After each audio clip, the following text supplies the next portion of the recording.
Hey, what's up, family? I just wanted to come out here and spread the good news, man. This is the gift, right?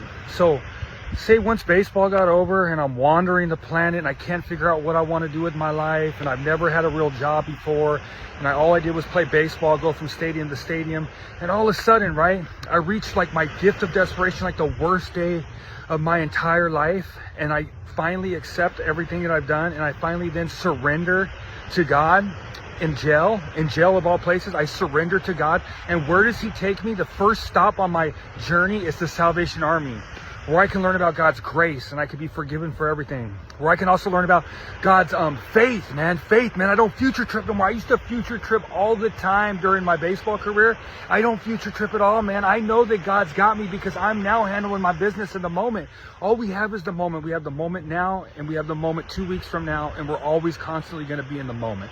So I try to seize it with good intent, make the right decisions, and it's progress, not perfection, man. The good news is the good news. Like, it is literally the good news. It's forgiveness, it's love, it's joy, it's peace beyond all understanding. Like, I don't see why everyone isn't on board for this. I know that I want to shout it from the mountaintops and grab everybody and go, this is the way and this is the truth. But I do understand that in the beginning, it was not easy for me to turn my life over to the Lord. I thought life was going to be boring and life wasn't going to be fun no more. But that was the lie the devil was telling me. Because life is so much more fulfilling. When we chase pleasures, like I tell you guys, when we chase pleasures, we need the next pleasure. It's never enough. You're never fulfilled. You're always looking for the next pleasure. You're living your whole life like that. But when you're walking right with God and you're living in the light with the Spirit, hiding nothing from nobody with your integrity, you feel fulfilled from the inside out. There's something about our spirit, and the only explanation for me is that we were made in the image of God. That's the only explanation, is that we were made in the image of God and we want to do good. Like, we want to do good works. Like, I know I feel good because I do good. In my addiction, I didn't feel good because I was doing bad. I was doing bad. And now I look back in gratitude, how thankful I am. I'm able to go sit right here by the water and turn my phone on and share a message, hoping to reach one person on the other side of this video. I'm game on, baby.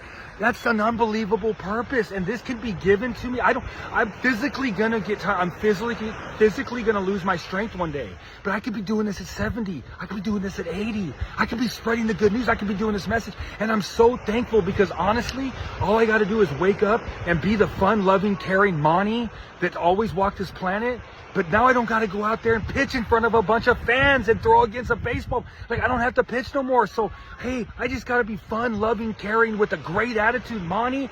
And it's money, baby, because I put God first every single day, and all the pressure's off, man. I used to have so much pressure on pitching. For some reason, just my vessel put a lot of pressure on myself, and I did not know how to handle that. So I went to drugs and alcohol and to self-medicate myself, because I just could not handle the pressure of professional baseball. I don't know what it was or why it was, but I continued to play. I played for 10 years because I didn't know what else to do with my life. I had no backup plan. I totally put all my eggs in one basket, and I carried it to the bitter end. And then after baseball, I continued because I was lost and I was wandering like the Israelites in the wilderness.